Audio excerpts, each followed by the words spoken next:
Well, how many people are actually waiting for life to get better before they decide to be thankful? Think about that for a second.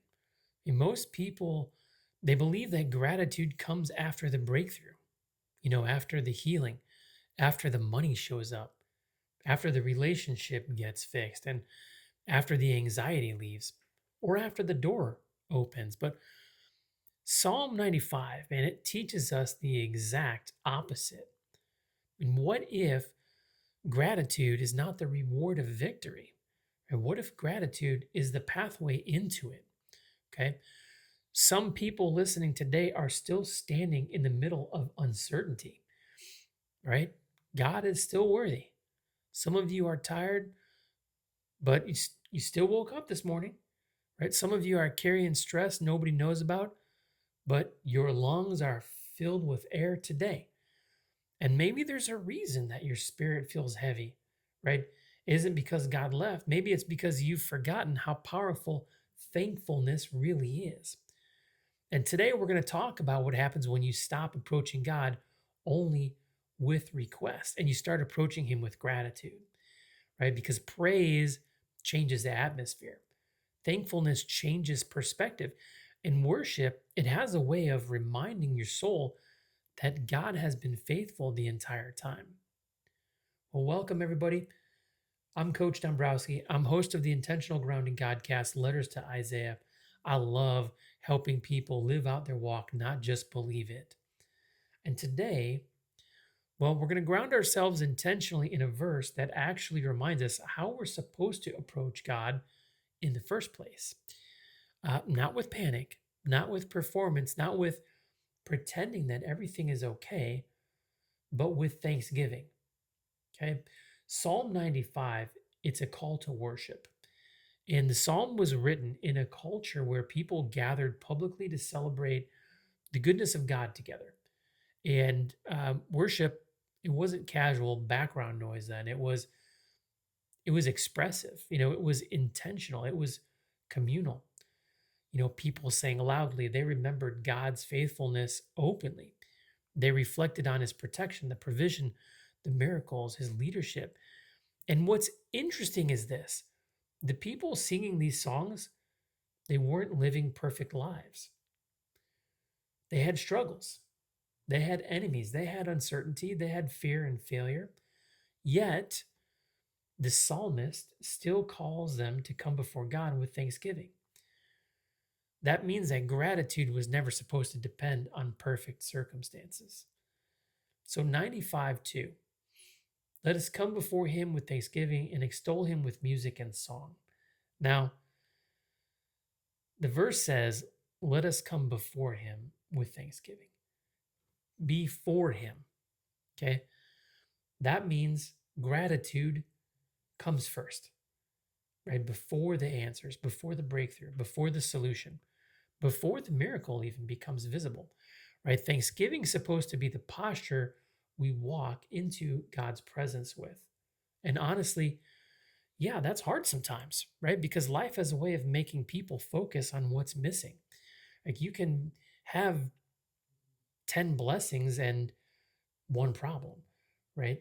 And your mind will obsess over just that one problem, right? You can have people who love you, but one rejection can consume your thoughts, right? You can survive things that you once prayed just to make it through. And you're still going to forget how faithful God has already been. That's why gratitude matters so much scripturally and spiritually, right? It recalibrates your perspective, and it reminds your soul, I've seen God move before. I've survived difficult seasons before. I'm still standing.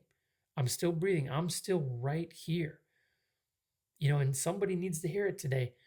You don't need to fake positivity to be thankful, right? Biblical gratitude is not pretending that pain doesn't exist. It's recognizing that God's still good while the pain does exist. That's different, right? Anybody can praise when life feels easy, but there's something powerful about the person who says, you know what, God, I still trust you in this season. I still thank you for sustaining me, right? Thank you for not leaving me. God, thank you that I made it through another day, right? That kind of worship, it changes people. And honestly, this generation desperately needs perspective again. Um, because we live in a culture that's constantly teaching people to focus on what they lack: more money, more followers, more success, more validation, more attention, more comparison. And the danger in that is that comparison, it destroys gratitude, right? You cannot constantly be comparing your life to everybody else's online and still remain thankful for what God is doing in your own story, right?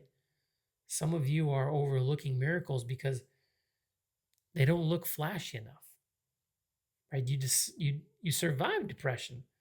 That's a miracle. You got out of an abusive relationship. That's another a miracle. Or you stayed sober another day. Or your family made it through a hard season. Miracles, right? You kept praying even when your faith felt weak. Miracle, right? Gratitude, it helps you recognize what God's already been doing around you. Okay. So imagine somebody wakes up tomorrow already frustrated. Bills, stress, pressure, family tension, anxiety, exhaustion.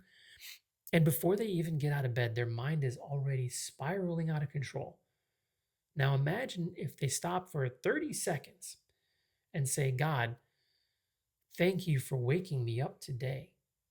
Thank you for another opportunity. Thank you that my story isn't over. Thank you for protecting me through the night. Thank you for the strength I didn't even realize I had.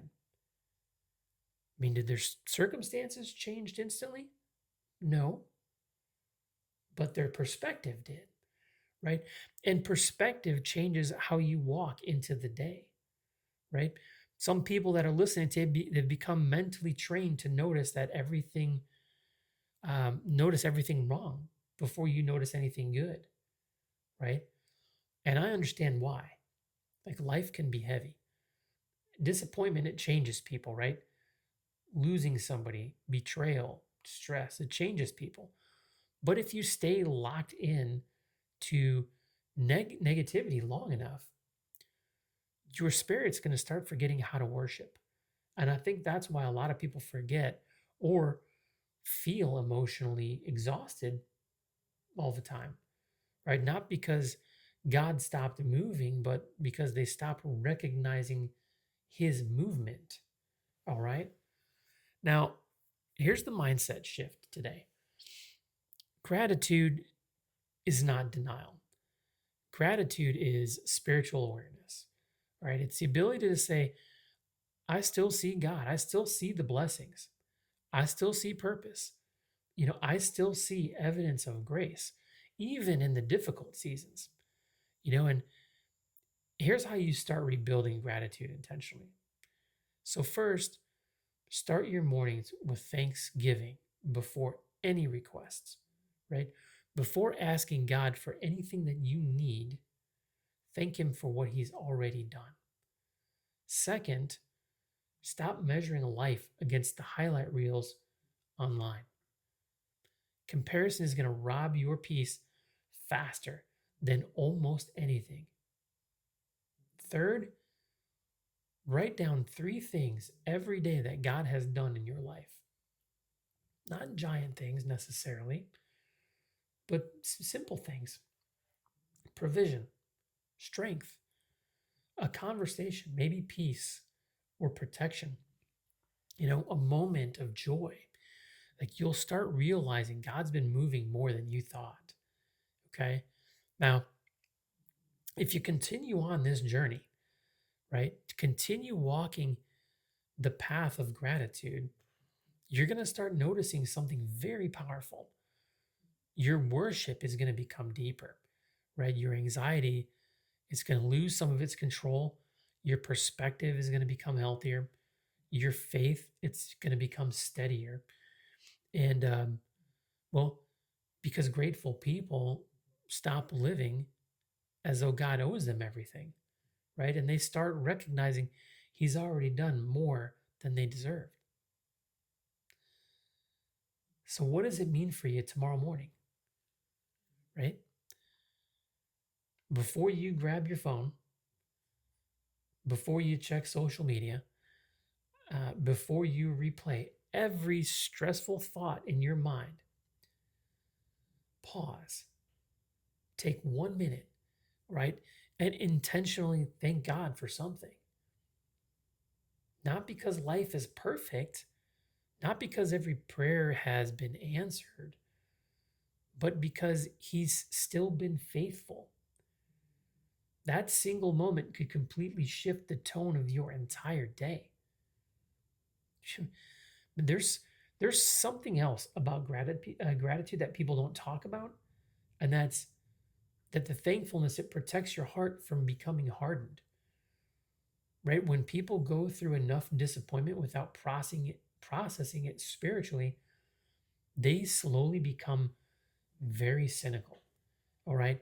They stop expecting good things. They stop celebrating small victories. They stop noticing beauty around them and stop trusting people and stop hoping.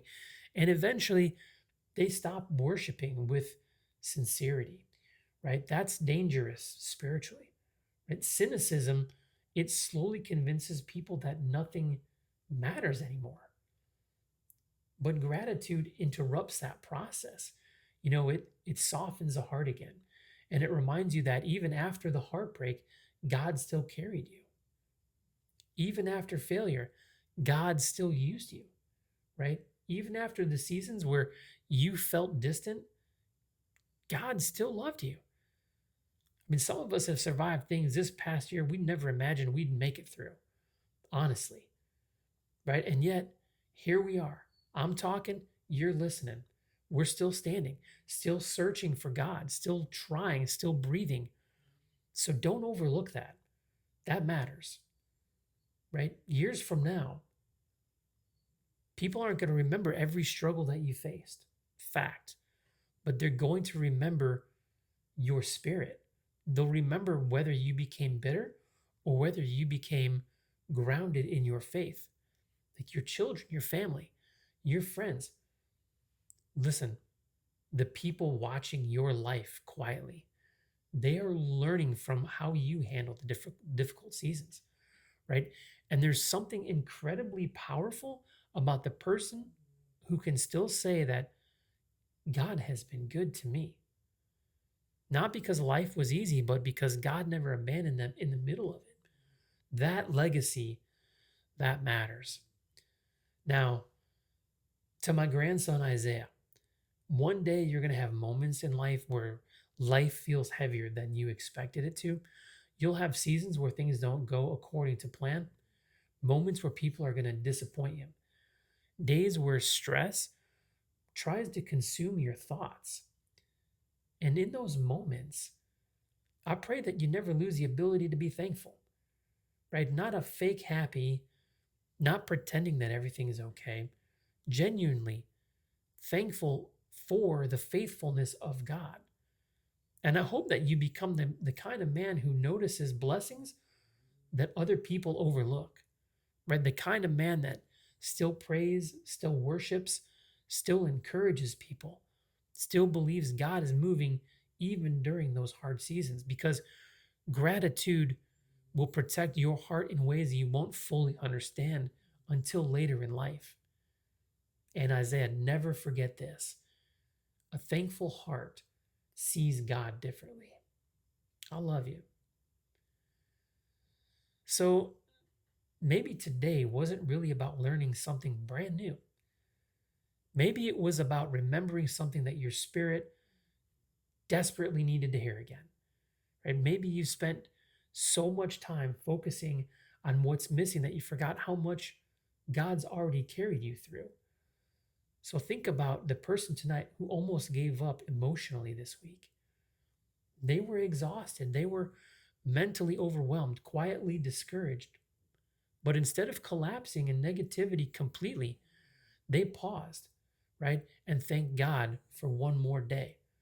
That small shift may not seem dramatic to the world, but spiritually, it changes everything because gratitude, it reconnects people to hope.